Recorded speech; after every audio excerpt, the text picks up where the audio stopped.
और जो ही नैन मिले, कहता है ना, खुसरो नहीं मानता था किसी पीर फकीर संत वगैरह, किसी को नहीं मानता था, और माँ बाप मानते थे, साधुओं को फकीरों को मानते थे।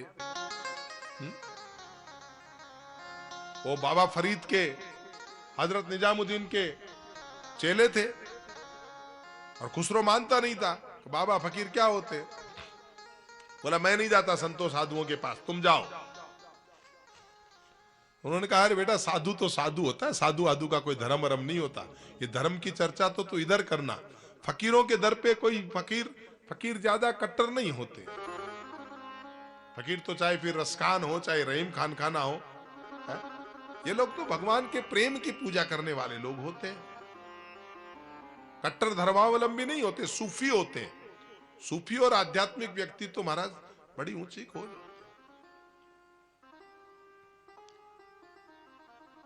बेटा नहीं गया तो बाप से पूछा हजरत निजाम ने कि क्यों नहीं आया। बोला वो नहीं आएगा, आजकल का लड़का है। वो कहता मैं नहीं मानता इन बाबाओं को, सच्चा बाबा वो है जो धर्म की कट्टरता की बात करे। यहां तो सब आते जाते हैं। बोला बेटा चलो तो सही। नहीं आया तो हजरत निजाम ने पूछा अरे छोटे वाला नहीं आया। बोला महाराज वो नहीं आएगा। तो बोला मैं जाता हूं। कहते कि केवल देखा और देखते ही चुपचाप आ गया, सारा ज्ञान दूर हो गया। एक नैनों में वो ताकत होती है। जब किसी सच्चे संत फकीर की निगाहों में आप आ जाते हैं, उसी समय आपका भला हो जाता है, कान फूंकने की जरूरत भी नहीं पड़ती। और उसने अपना ज्ञान छोड़ करके लिखा है एक साधु के लिए, छाप तिलक सब छीनी रे मोसे नैना मिलाए के, छाप तिलक सब छीनी रे मोसे नैना मिलाए के। नैना छाप तिलक सब छीनी रे मोसे नैना मिलाए के, नैना मिलाए के मोसे नैना मिलाए के, नैना मिलाए के मोसे नैना मिलाए के। मतवारी कर दी नीरे मोसे नैना मिलाए के, मतवारी कर दी नीरे मोसे नैना मिलाए के। क्या करते हैं ये संत लोग? साधु संत फकीर का अलग तरीके का धर्म होता है। वो ज्यादा धार्मिक पाठ नहीं पढ़ाते, बल्कि क्या करते हैं, भगवान से प्रेम करना सिखाते हैं। बोला अरे ऐसा क्या दे दिया निजाम ने? बोला मुझे प्रेम करना सिखा दिया। कौन सा ज्ञान दिया? प्रेम करना सिखाया। प्रेम बटी का मदवा पिलाई के, प्रेम बटी का मदवा पिलाई के, प्रेम बटी का मदवा पिलाई के, ये मतवारी कर दी नीरे मोसे नैना मिलाए के। मतवारी कर दी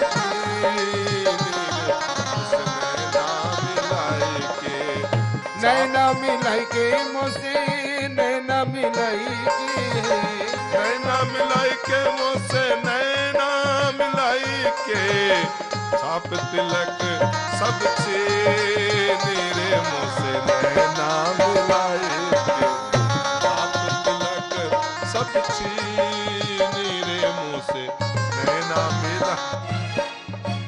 कहने का मतलब है, मुझे यहां हजरत निजाम का उदाहरण क्यों देना पड़ा? संत की शरण में जाओगे तो संत ना आपका जाति देखता है, ना आपका धर्म देखता है, ना आपका कुल देखता है, ना आपका गोत्र देखता है। संत सिर्फ आपका मन देखता है। और संत के नैनों से जब नैन मिलते हैं तो आपका उद्धार हो जाता है।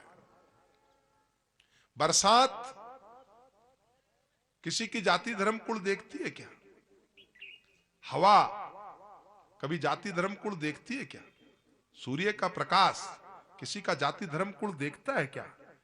ऐसे ही संत की दृष्टि बड़ी व्यापक होती है। बाप संत तो ये चाहते हैं, वो चाहते तुम कैसे भी करके भगवान का स्मरण कर लो। और ऐसे संतों की शरण में अगर कोई विधर्मी भी आ गया तो भगवान का भक्त हो गया। रसखान हमारे धर्म से संबंधित नहीं था, लेकिन आया, संतों की शरण में आया और जो प्रेम का प्याला पिया तो रसकान कहने लगा कि मैं मानुस हूं तो वही रसकान बसूं ब्रज गोकुल गांव के ग्वारन। प्रेम का प्याला मिलता है। सच पूछो तो संत के मुख से अमृत वाणी निकलनी चाहिए। संत के मुख से निकलने वाली अमृत वाणी होती है, और संत बिना भेद के अमृत की वर्षा करते हैं। जैसे बरसात भेद नहीं करती, ऐसे संत की वाणी जीवन का उद्धार करने वाली होती है। वहां रसकान आए, हमारी परंपरा में रज्जब दास जी आए, कोई मलूक भी आया, मुसलमान भले ही थे, लेकिन कहा ना, अजगर करे न चाकरी, पंछी करे न काम, दास मलूका यूं कहे, सबके दाता राम। संत की शरण में जाते हो तो भगवान का प्यारा बना देते हैं, उसका नाम है संत। तो संत न देखते भक्त, न देखते दुष्ट। आज अजामिल के घर गए तो संतों को उसमें वेश्या नजर नहीं आई कि कुड़वंती नार हो तो ही उपदेश करूं, ऐसा भी दिमाग में नहीं आया। कोई बड़ी सती सावित्री हो तो ही उपदेश करूं। संतों की नूरानी निगाह ज्यों ही पड़ी, आज वो वेश्या अपने गुण भूल गई। कहते हैं स्वामी विवेकानंद जी भी जब अमेरिका गए ना, तो एक वेश्या जो है वो इतनी आकर्षित हुई कि आके कहने लगी, महाराज लोग मेरे पास आने के लिए तरसते हैं, लेकिन आप मुझसे शादी कर लो, मेरी बड़ी महंगी फीस है, लेकिन आपसे मैं शादी करना चाहती हूँ। स्वामी जी ने पूछा, भाई शादी क्यों करना चाहती है, बाबा जी का धर्म क्यों बिगाड़ना चाहती है? बोला, महाराज इतने तेजस्वी हैं आप, मुझे आप जैसा बेटा चाहिए। स्वामी जी ने कहा, फिर तो तू गलती कर रही है, मेरे से शादी कर लेगी तो भी मेरे जैसा बेटा होगा या नहीं होगा उसमें संशय है। तू अगर आ गई संत की नूरानी निगाह की वजह से आकर्षित होके, तो एक काम कर, तू मुझे पति मत बना, अपना बेटा बना ले। तेरे को मेरे जैसा बेटा ही तो चाहिए ना। इसी काम भोगने के लिए तो नहीं आई। वो कहती है, मुझे तुम इतने सुंदर लगते हो, जब से सत्संग चल रहा है, पास में मेरा वेश्याघर है, और मैं देखती हूं लोग आते हैं, आपके दर्शन करते हैं, मैं चाहती हूं आप जैसा पति मिले तो आप जैसा पुत्र हो। स्वामी जी ने कहा, पुत्र होगा, गारंटी नहीं मेरे जैसा होगा, मैं ही तेरा बेटा बन जाता हूं। आज अजामिल के घर गए, अजामिल की पत्नी का हृदय परिवर्तन हुआ। आज उस वेश्या के हृदय में भावना आई। वेश्या किसकी होती है महाराज? खुद पति की नहीं होती। हमने धुंधली की कथा में सुना था। आज वेश्या के मन में भाव आया, मैंने जिंदगी भर इतने गुनाह किए, आज तो इन बाबा जी को भोजन में ही करा दूं। उन्होंने कहा, महाराज आप कितनी मूर्ति है? बोला, भाई 5-7 मूर्ति है, देख लो बेटा। तो बोला, महाराज कोई बात नहीं, भोजन आप ही। बोला, बेटा हम तो कच्चा सीधा खाएंगे, हम खुद बनाएंगे। तो बोला, महाराज कोई बात नहीं, आपको कच्चा मैं ला देती हूं, दुकान से लेके आ जाओ, आप बनाओ खाओ। उन्होंने बनाया, भोजन करने के बाद बोला, आपके पतिदेव दिखाई नहीं देते। बोला, महाराज प्रार्थना अब यही है, मेरा दिल भी न मालूम कैसे परिवर्तित हुआ है, मुझे तो मालूम ही नहीं चल रहा मैं किसको भोजन कराऊं। लेकिन महाराज थोड़ी देर मेरा भी दिल ठीक है, आप भोजन करके तुरंत निकल जाओ। उन्होंने कहा, बेटा ऐसे तो नहीं निकलेंगे, पहले पतिदेव के बारे में बताओ तो सही, तुम्हारे पतिदेव कहां है? बोला, महाराज पतिदेव कहीं का है, राक्षस है। अभी न कोई साधु देखेगा न संत देखेगा, आते बढ़िया सोटा लेकर के आएगा। तो बोला, बेटा नहीं नहीं, उसका इंतजार तो करेंगे। बातचीत कर ही रहे थे, भोजन पाकर के संत महाराज ने डकार ली थी, इतने में तो आ गया। अरे बोला, आज ये क्या कर रखा है घर के बाहर? बोला, कुछ नहीं, मेरे दिल में भी हुई, रोज सब लोग कथा करते हैं, ये करते हैं, हम भी आज बाबा जी को भोजन करवा दें। अरे बोला, पागल हो गई क्या? बोला, नहीं महाराज भोजन करवा दिया, अभी चले जाएंगे, अपना क्या लेते, बड़ के पेड़ के नीचे बैठे। बोला, महाराज अब जाओ। महाराज भी बड़े ठेठ ज्ञानी रहे, बोला बेटा जिसके घर का भोजन करते हैं उसके घर की दक्षिणा लिए बगैर नहीं जाते। बोला महाराज ये तो इस पत्नी की गनीमत मानो कि मैं आपको कुछ कह नहीं रहा, नहीं आपको तो मैं ऐसी ऐसी दक्षिणा देता।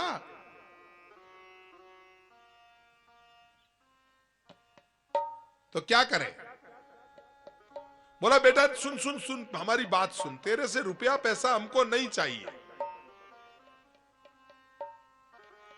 हम तेरे रुपए पैसे के आशिक नहीं है, तेरे रुपए पैसे की आकांक्षा नहीं है, इच्छा भी नहीं है तेरे रुपए पैसे की। तू बेटा सिर्फ एक काम कर दे। बोला वो क्या? बोला बेटा तेरे घर हमारे आशीर्वाद से 9 महीने बाद एक लड़का होगा और उस लड़के का नाम नारायण रख देना। बोला महाराज इसमें तो क्या बड़ी बात है, आप कह रहे हैं तो मैं आपको वचन दूंगा। तो बोला बेटा यही दक्षिणा हमारी, हो गई दक्षिणा। संत का धर्म बनता है, अगर पृथ्वी अन्न नहीं रख सकती, एक दाना बोते हो तो 100 दाने वापस देता है। संत आपका लेने के लिए नहीं आता है, वो आपसे 1 रुपए की भिक्षा ले गया लेकिन उसके बदले में न मालूम कितने करोड़ों की दुआ दे गया। कहते ना तुम्हारा दिया लिया काम आता है महाराज। एक छोटी सी भिक्षा में कोई साधु आपको ये कहे बेटा थारी 1000 साल की उम्र वे, चूड़ो चूड़ी अमर वे, थारा घर में खूब बरकत वे, आपको मालूम है कितना सस्ते में सौदा कर लिया। सौदा कितना सस्ता है, नारायण नाम। संत का उपदेश कभी खाली नहीं जाता महाराज, प्रकृति को बदलना पड़ता है, प्रबल प्रेम के पाले पड़ के प्रभु को नियम बदलना पड़ता है।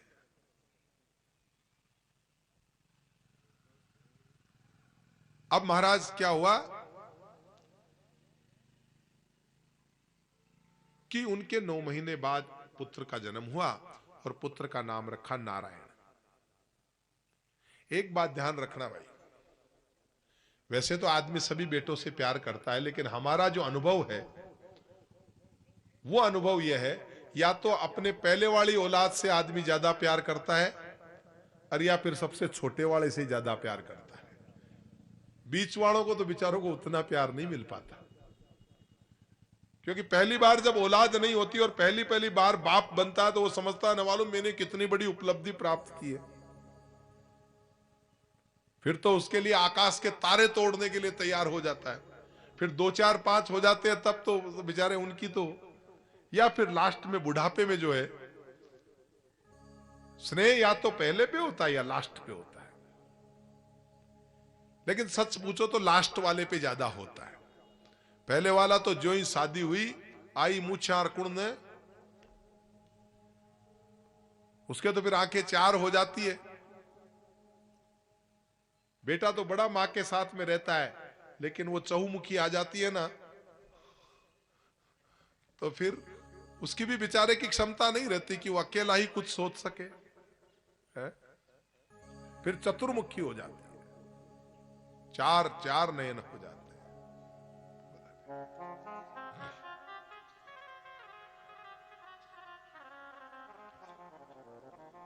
आज अपने बेटे का नाम नारायण रखा, और महाराज नारायण नारायण नारायण नारायण करते करते अब उसकी माला होना प्रारंभ हो गई।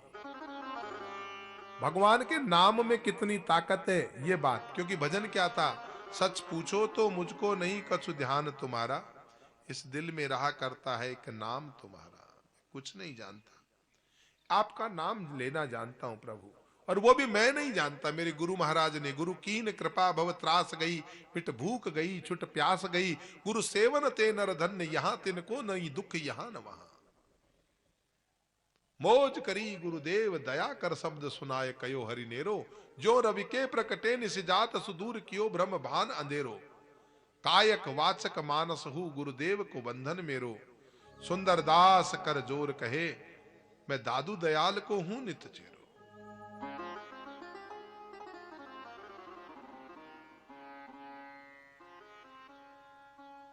नारायण नाम मिल गया। और नारायण का संकीर्तन होने लगा। हम भी कुछ समय नारायण का संकीर्तन कर ले, जिसने अजामिल का उद्धार किया। श्रीमन नारायण नारायण नारायण, श्रीमन नारायण नारायण नारायण, श्रीमन नारायण नारायण नारायण, श्रीमन नारायण नारायण, श्रीमन नारायण नारायण नारायण, श्रीमन नारायण नारायण नारायण, श्रीमन नारायण नारायण नारायण, श्रीमन नारायण नारायण नारायण, श्रीमन नारायण नारायण नारायण, श्रीमन नारायण नारायण नारायण। अब तो हर बात में अरे बेटा नारायण, अरे नारायण नारायण, ओ नारायण, अरे कहां गया नारायण। भगवान की माला होने लग गई। कहते उसका जब अंत समय आया तो यम के दूत लेने के लिए आए। अजामिल देख रहा है। यम के दूत जो ही आए तो उसने देखा कि अरे ये कौन है, ये मुझे मारना चाहते हैं। वो घबराया, और घबराता है तो आदमी सबसे पहले अपनी प्यारे नारायण को ही पुकारता है। वो बेटे को बुला रहा है, नारायण, अरे नारायण, अरे नारायण बचा बेटा, नारायण नारायण नारायण। नारायण तो कहीं दूर खेलने गया हुआ था, वो नारायण तो नहीं आया, लेकिन भगवान के पार्षद जरूर आ गए। यम के दूतों से पूछा कि कहां लेके जा रहे हो भाई, तुम्हें मालूम नहीं भगवान के भगवत नाम की महिमा मालूम है, पढ़ा है भगवत नाम की महिमा। अरे बोला महाराज ये भगवान का नाम नहीं ले रहा है, ये भगवान का नाम तो इसके मुंह से निकल ही नहीं सकता, ये बड़ा पापी है, दुष्ट है?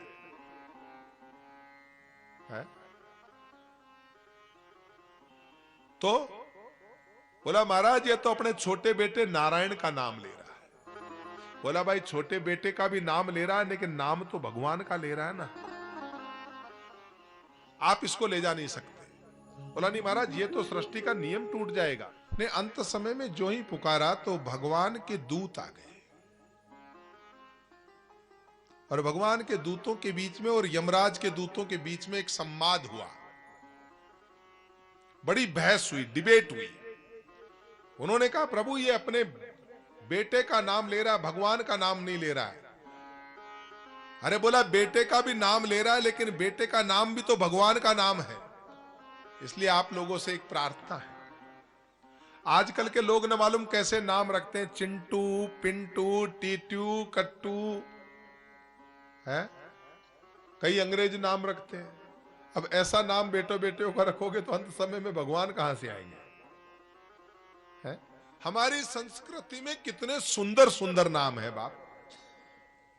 आप अपने बच्चों के नाम बड़े सुंदर नाम रखो ना, कोई अच्छा सा नाम ढूंढ के रखो। अरे इतने 33 कोटि देवता है, हर अक्षर पे हमारे किसी न किसी भगवान का नाम है। आपको कोई नाम पसंद नहीं आता? क्या नाम रखते हो बच्चों का? है? चिंटू, पिंटू, मिंटू, टिंटू। और फिर वो बच्चे भी अंग्रेजी स्कूल में पढ़ने जाते हैं तो एक दूसरे से जब मिलते हैं तो जय श्री कृष्णा थोड़ी करते हैं। बच्चे जय श्री कृष्णा करते हैं क्या? वो करते हैं हाय हाय हाय हाय हाय हाय हाय। अभी हाय तो कोई मरता उसके बाद में करते थे हमारे, हाय हाय हाय हाय। आजकल तो जिसको देखो वो लगा हुआ हाय हाय हाय हाय। ये क्या है?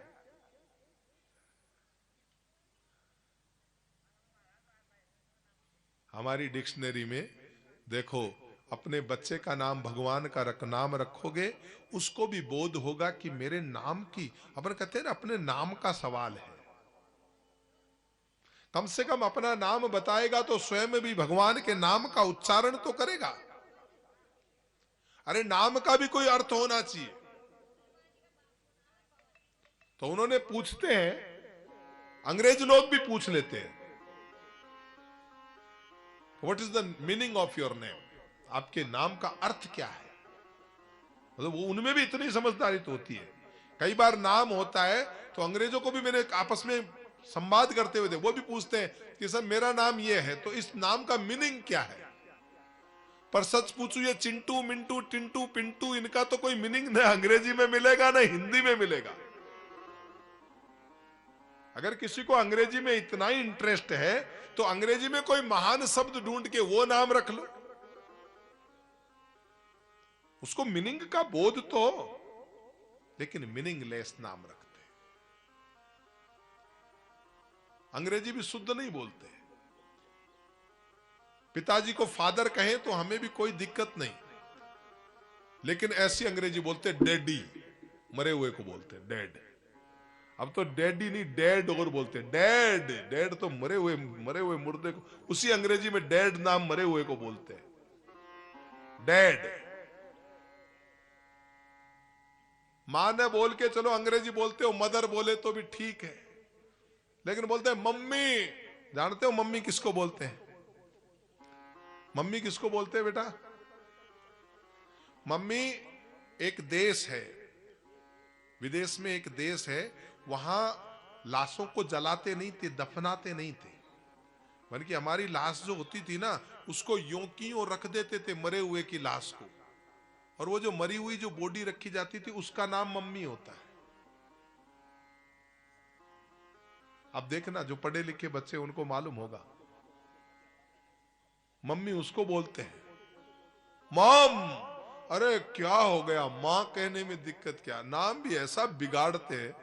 एक छोटे से मां, और बड़ा बड़ा अपने आप को इतना आदर्शवादी समझते हैं महाराज की पूछो मत। डैड, डैडी से भी पहले तो फादर का, फादर तो चलो ठीक है, पिता का एक दूसरी भाषा में नाम है, चलो कोई बात नहीं।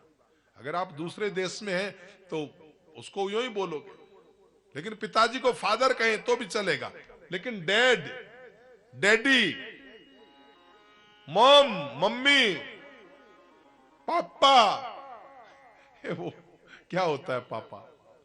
हा?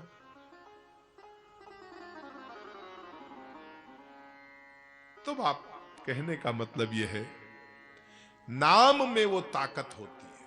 आज अजामिल ने क्या किया, संतों के कहने से अपने बेटे का नाम चिंटू मिंटू पिंटू टिंटू नहीं रखा, बल्कि नाम रख दिया नारायण। और अंत समय में जो ही नारायण का नाम पुकारते हैं, भगवान के पार्षद आकर के कहते छोड़ो इसे। संग्रामायण नाम ने रीज भजो चाहे खीज। हमारे एक बहुत बड़े संत हुए संग्राम दास जी महाराज, उन्होंने लिखा कि संग्रामायण नाम ने रीज भजो चाहे खीज, और धरती पड़िया निपज सी उल्टा सीधा, जैसे तैसे भी लिया। चाहे बेटे का नाम लिया तो भी भगवान का नाम तो लिया। यम के दूतों आप जाओ, कह देना यमराज से कि विष्णु के दूतों ने इनको मुक्ति दिला दी। और जो ही गए यमराज के दूत, वापस जाकर के यमराज से कहा कि महाराज, अरे बोला खाली हाथ कैसे आ गए? बोला महाराज खाली हाथ क्या आए, वहां पर तो भगवान श्री हरि विष्णु के दूत आ गए। और उन्होंने कहा कि जो भगवान के नाम का उच्चारण करता हो, देखो भाई कल युग में एक ही काम हो सकता है, हरेर नाम हरेर नाम हरेर नाम केवलम। एक भगवान का सिर्फ नाम, हमसे न कोई यज्ञ हो सकता है, न जप हो सकता है, न तप हो सकता है। राजा परीक्षित जब कलयुग को मारने लगे, कल के प्रसंग में राजा परीक्षित आए थे, कलयुग को जब राजा परीक्षित मारने लगे तो कलयुग ने कहा मेरे में दोष तो बहुत है, लेकिन मेरे में एक गुण है। बोला दुष्ट में भी कोई गुण होता है क्या? बोला हाँ, मेरे में एक बहुत बड़ा गुण है। बोला वो क्या? बोला सतयुग में हजारों वर्ष यज्ञ तप करने के बाद, त्रेता में हजारों यज्ञ करने के बाद, द्वापर में हजारों भजन करने के बाद जो फल प्राप्त होता था, वो कलयुग में केवल, कलयुग केवल नाम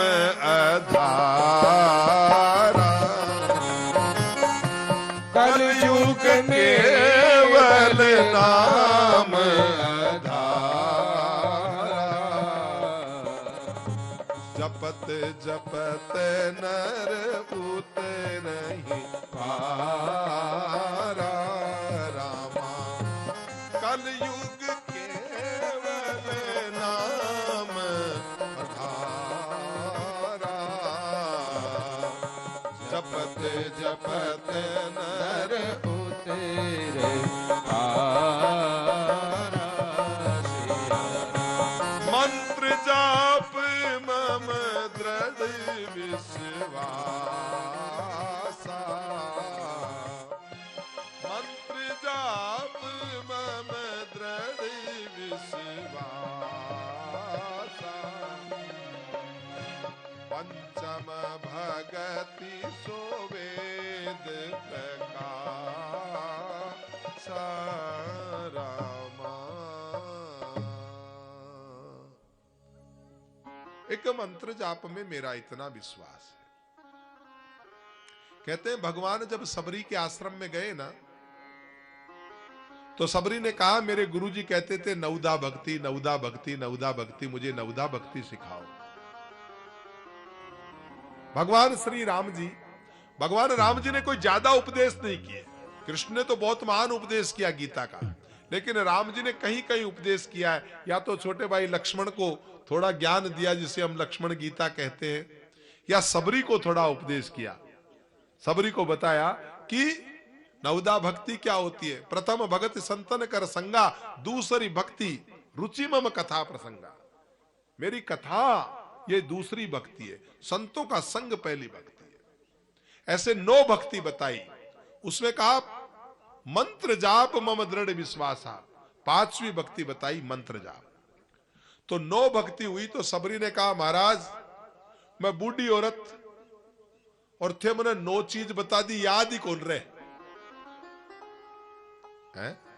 मेरे को आपने 9 बता दी, भक्ति 9 होती है। भगवान ने कहा अब होती तो 9 ही है।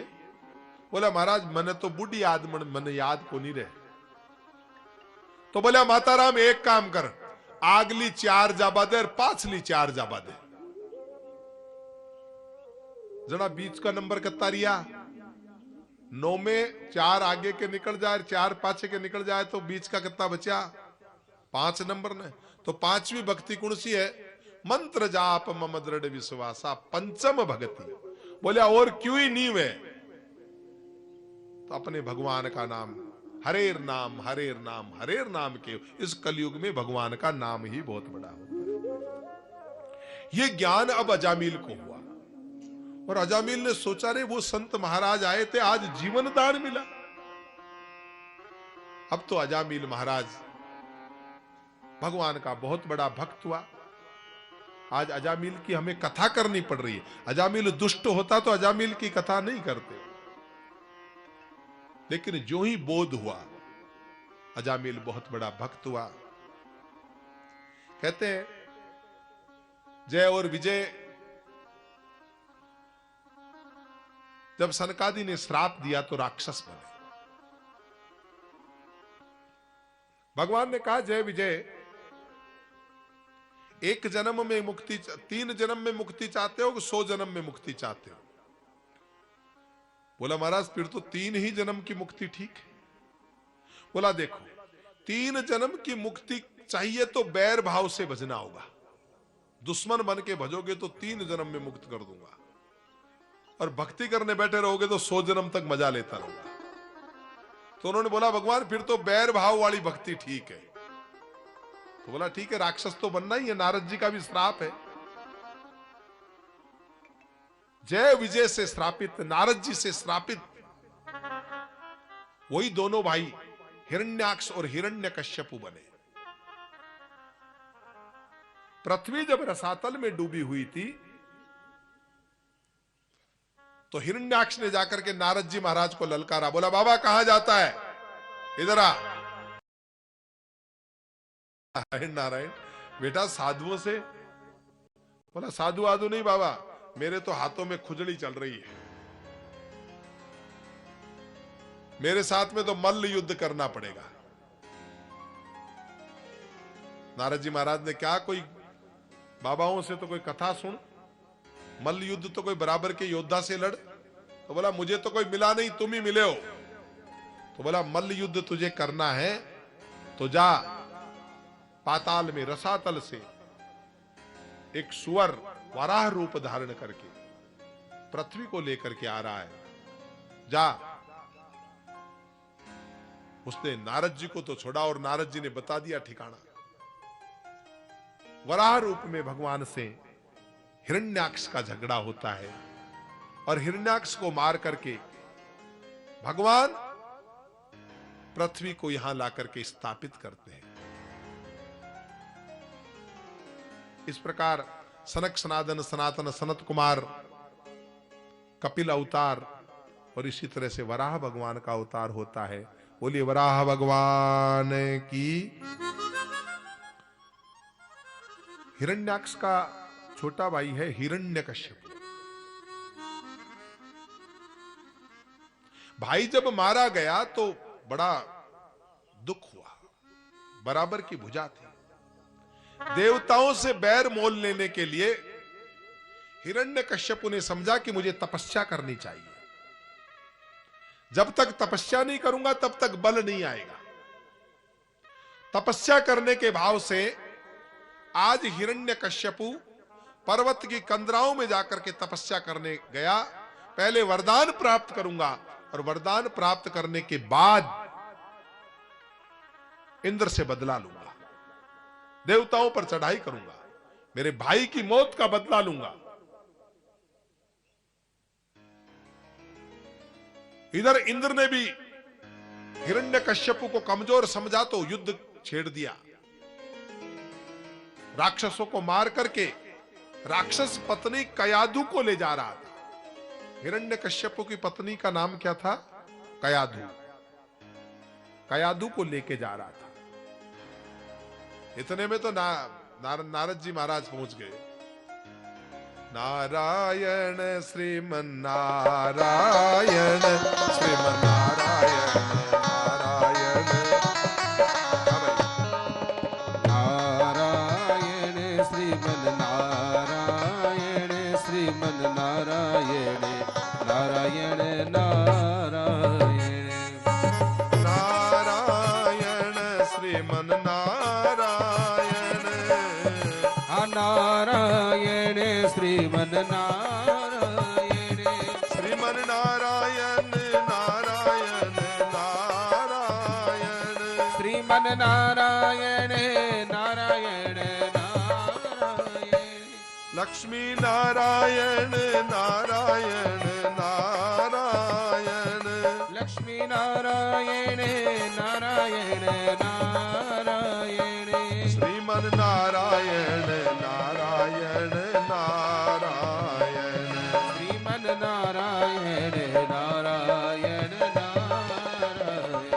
हरिओम नारायण श्रीमन नारायण श्रीमन नारायण नारायण नारायण।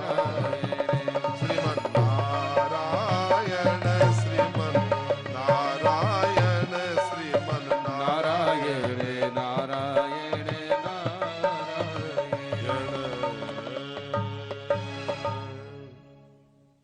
नारद जी महाराज जब पहुंच जाते हैं ना तो व्यक्ति का भला ही भला करते हैं। नारद जी ने इंद्र को समझाया कि इसको कहां ले जा रहा है। बोला सब राक्षसों को खत्म कर दिया, इसका बाप तो गया है पर्वत की कंदराओं में तपस्या करने, लेकिन ये बीज है,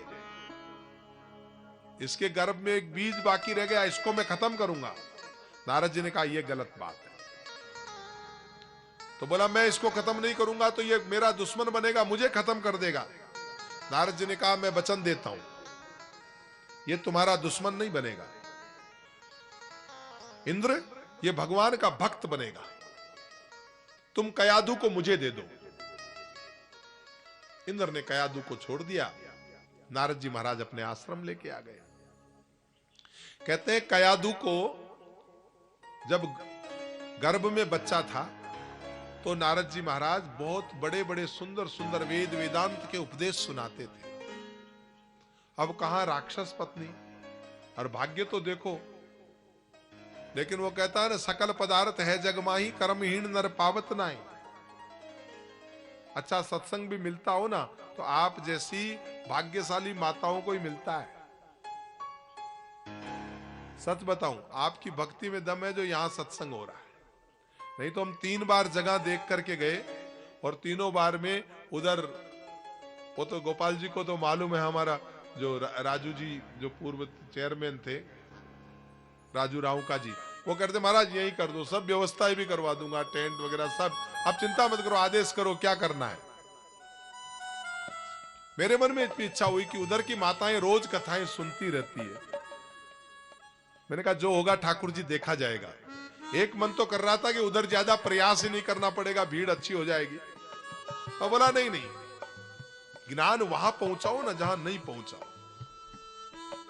हमारे गोपाल जी का बड़ा सहयोग रहा। उन्होंने उस समय कहा महाराज आप चाहे तो हमारा ये ब्राह्मण समाज का जो बना हुआ है वो भी आपको दे देंगे, लेकिन होना तो यहाँ आपकी भक्ति खींच के लाती है, तब कथा आती है ना राम जी का नाम। खाली हमारे बस की बात थोड़ी, आप लोगों का प्रारब्ध जगह है, आपके प्रारब्ध की ताकत है कि कथा का होना यहां संयोग लिखा है। कयादू के प्रारब्ध में नारद जी लिखे थे, नहीं तो अच्छे अच्छे ब्राह्मणों के घर पैदा होने के बाद भी जरूरी नहीं कि भगवान के नाम में प्रीति हो। लेकिन आज राक्षस कुल की कुलवधू नारद जी के आश्रम में वेद और वेदांत सुन रही है, लेकिन नींद आ जाती है, गूढ़ बातें समझ में नहीं आती।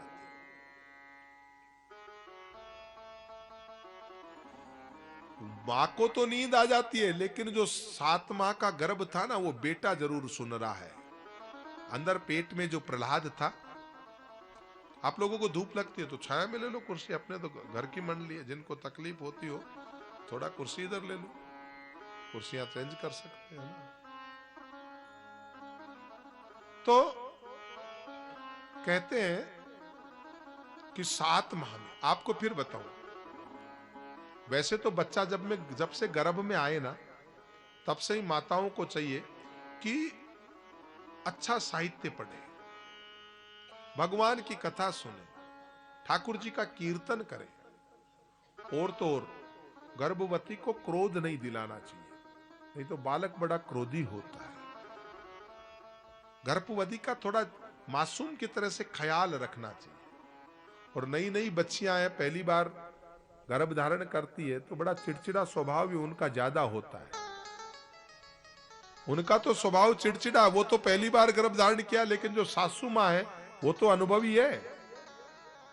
सासू माँ की जिम्मेवारी हो जाती है कि मां बन करके भी उसे क्रोध नहीं आने दे। अगर चाहते हो कि घर में कोई प्रहलाद पैदा हो तो ये सब कारण करने पड़ेंगे।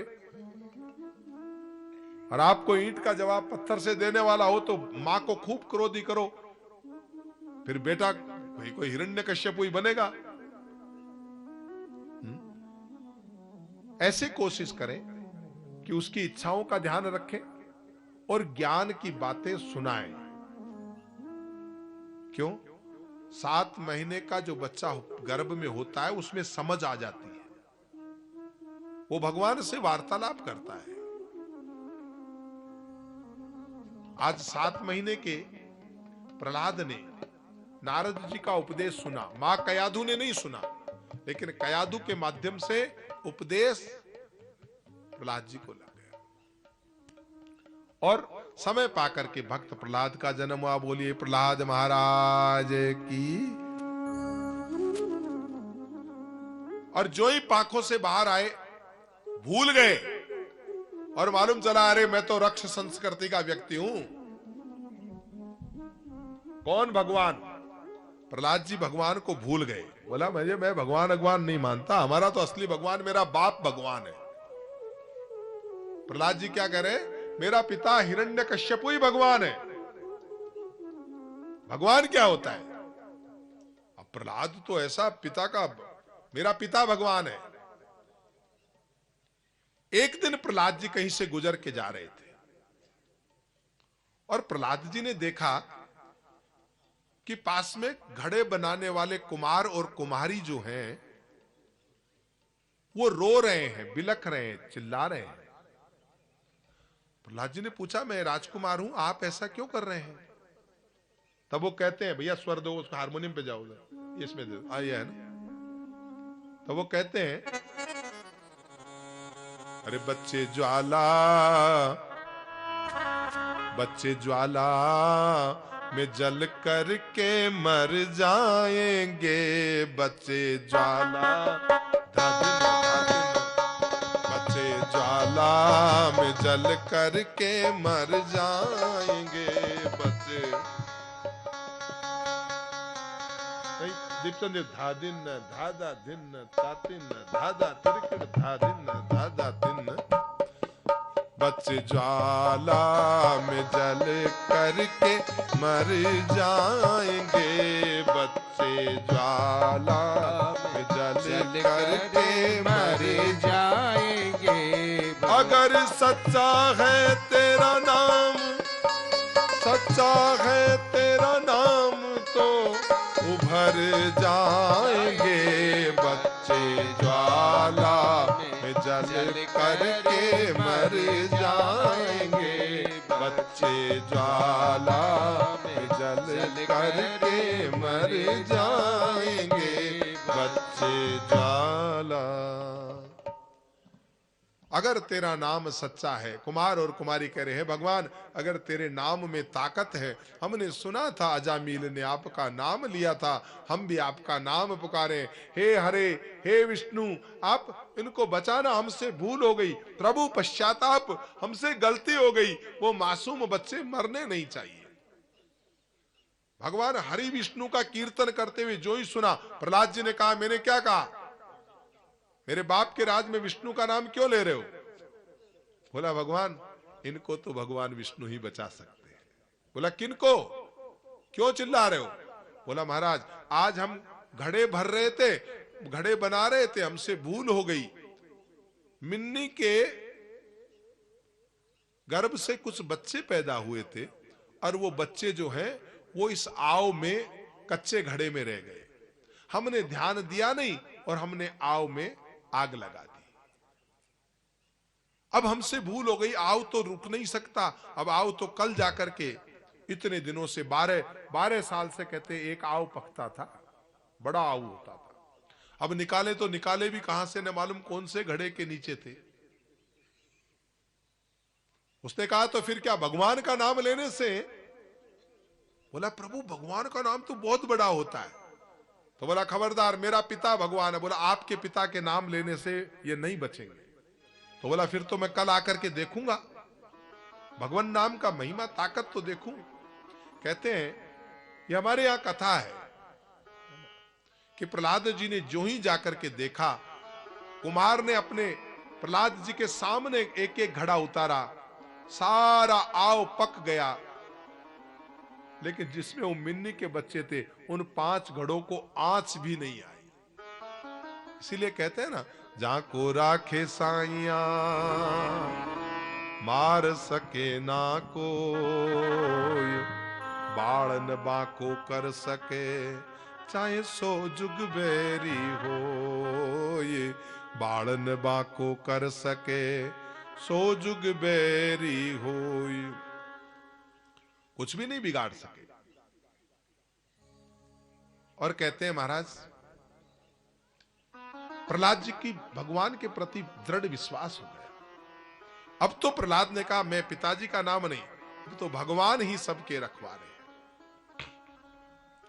इधर तपस्या पूरी करके हिरण्यकश्यप आया और उसने आते ही शुक्राचार्य के दोनों बेटों को बुलाया और कहा रे तुम ये इसकी पढ़ाई चालू करो, ये बिगड़ गया आजकल, न मालूम क्या सारे दिन हरि हरि विष्णु विष्णु करता रहता है, गायत्री मंत्र मंत्र, ये न मालूम कैसे कोई देवता को चक्कर में पड़ गया, ये इसको कोई नजर लग गई किसी देवता की। उसको बोलो हिरण्यकश्यप आय नमः, हिरण्यकश्यप आय नमः। ये बड़ी गलती कर रहा है।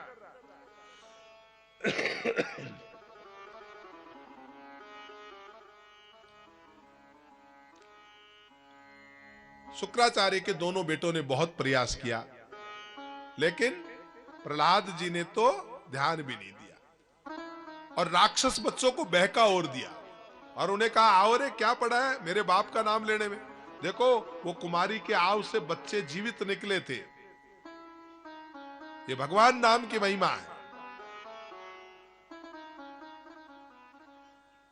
और भगवान का नाम चालू कर दिया। श्री राम दया के सागर हैं,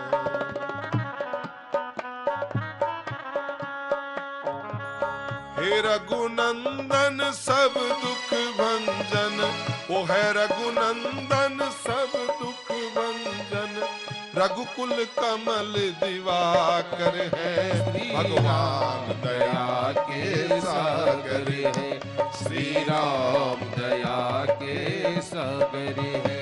राजा राम राम राम सीता राम राम राम, राजा राम राम राम सीता राम राम राम, हरे राम राम राम हरे राम राम राम, हरे राम राम राम सीता राम राम राम, राजा राम राम राम दादू राम राम राम, राजा राम राम राम दादू राम राम राम दादू राम दादू राम, राजा राम राम राम दादू राम राजा राम राजा राम।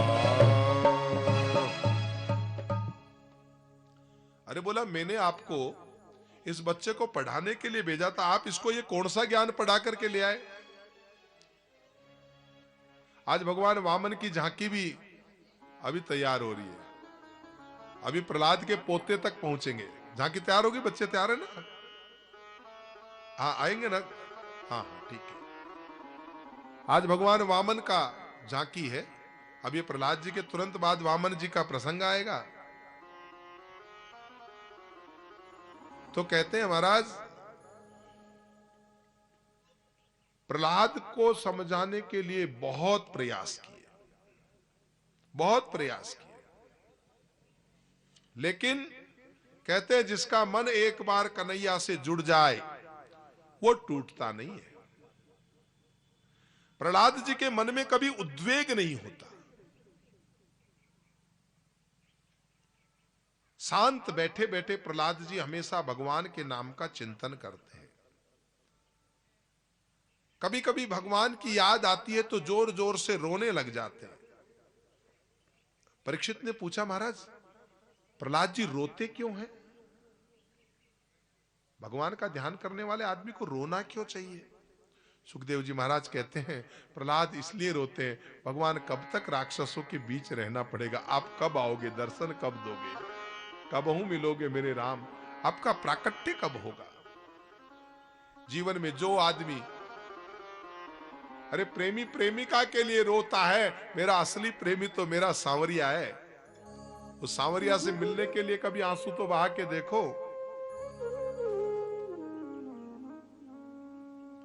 प्रहलाद जी ने बड़ा सुंदर उपदेश दिया राक्षस बच्चों को।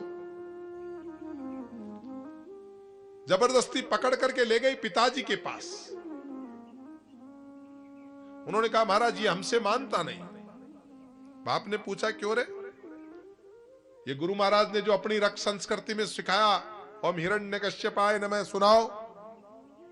बोला, पिताजी हमें याद नहीं। तो बोला, तुम्हें विष्णु का नाम लेना याद है, कीर्तन करना याद है, अपने बाप का नाम तुम्हें याद नहीं? बोला, पिताजी हमने अनुभव किया, वो आपको बताएं? बोला, क्या? बोला, पिताजी हम एक ही बात जानते हैं, संसार में हम कहीं भी जाएं तो हम सुख की कामना से जाते हैं। हम चाहते हैं कि हमें जीवन में सुख मिले, लेकिन सुख है क्या कहीं पे? कोई सुखी है क्या? माताजी कोई सुखी है? मुझे तो लग रहा सब कथा में आने के बाद सब सुखी है, कोई दुखी है ही नहीं।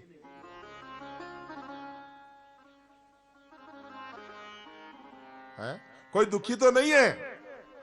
बताओ, एक दिन के सत्संग का इतना बड़ा फर्क है। अरे गम की अंधेरी रात में तू दिल को न बेकरार कर, सुबह जरूर आएगी, सुबह का इंतजार कर।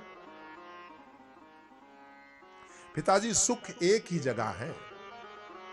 अगर भगवान के चरणों में ध्यान लगाएं और भगवान पे आश्रित हो जाए तो उसके जीवन में कभी दुख आता ही नहीं।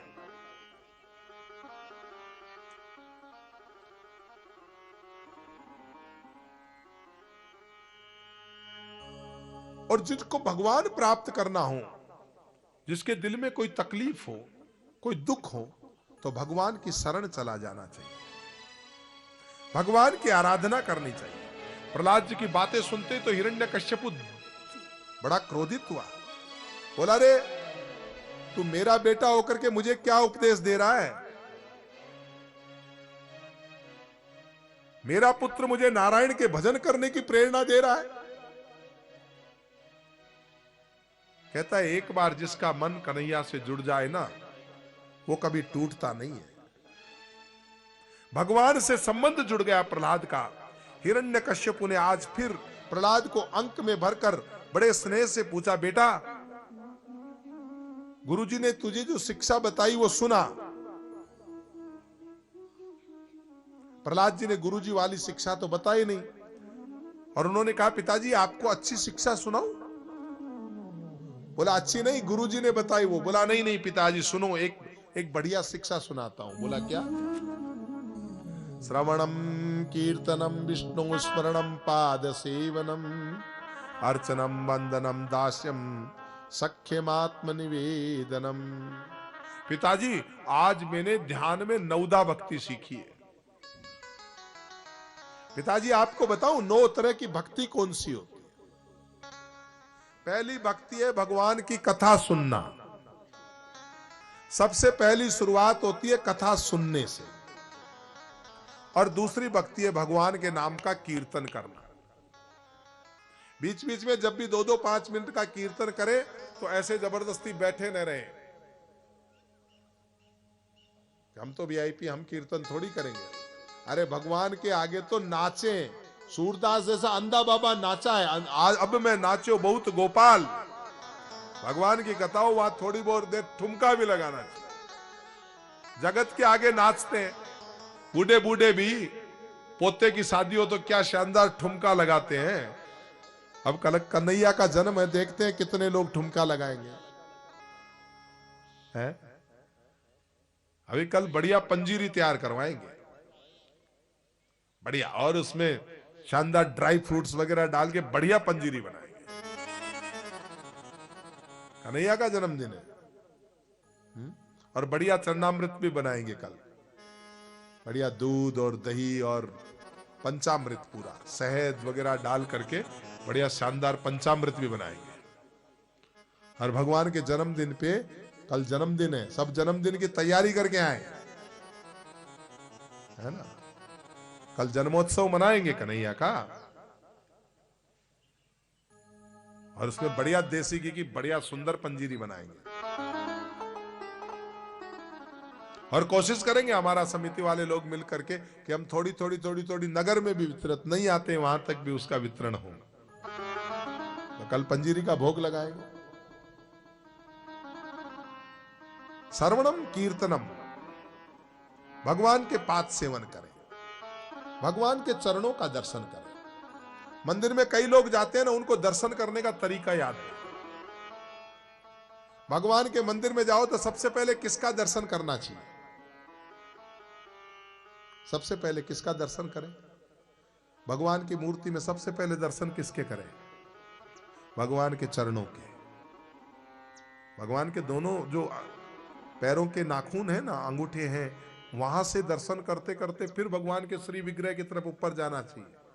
ऊपर से नीचे नहीं आना है। दर्शन करने का भी तरीका होता है। कई कई मंदिरों में तो इतनी सुंदर व्यवस्था होती है कि चरणों के दर्शन के लिए अलग से ही व्यवस्था, चरण अलग से दिखा देते हैं।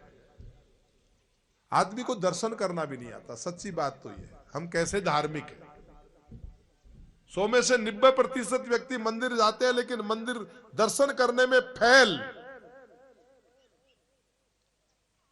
आप लोग वास्तव में पूछो, किसी को दर्शन करना आता था क्या? इतने बार मंदिर जाते हो। मंदिर में दर्शन करने जाओ तो चरणों से प्रारंभ करो। पहले चरणों से दर्शन करते करते फिर धीरे धीरे धीरे धीरे निगाह उठाते हुए भगवान के श्री विग्रह का दर्शन कर। चाहे माता जी के करने हो, चाहे बालाजी के करने हो, चाहे किसी भी देवता के करने हो, दर्शन करने का यही एक तरीका है। भगवान के चरणों में बहुत बड़ी ताकत है। और यही एक बहुत बड़ी बात है, हमारे यहां चतुस्वर्ण समान है। लोगों ने धर्म को तोड़ दिया। कुछ लोगों ने जाकर के शूद्र वर्ग को फैला दिया कि तुम तो नीचे हो, ब्राह्मण वर्ग ऊंचा है।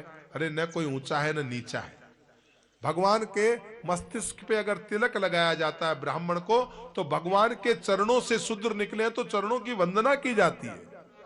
सबसे पहले वंदना चरणों की होती है बाप। जिस मस्तक को तिलक लगाया जाता है, जो जिस मस्तक से ब्राह्मण मस्तक है और चरण अगर शूद्र है, तो इस मस्तिष्क को चरणों में झुकाया भी तो जाता है। भुजा अगर क्षत्रिय है तो भुजा को भी चरणों से स्पर्श कराया जाता है कि नहीं कराया जाता? चतुस्वर्ण समान है। मुझे मेरा सिर उतना ही प्यारा है जितना मेरा पैर प्यारा है। लेकिन कई बार क्या होता है, यहां कहां से पानी आ गया भाई? पानी कहां से आ गया?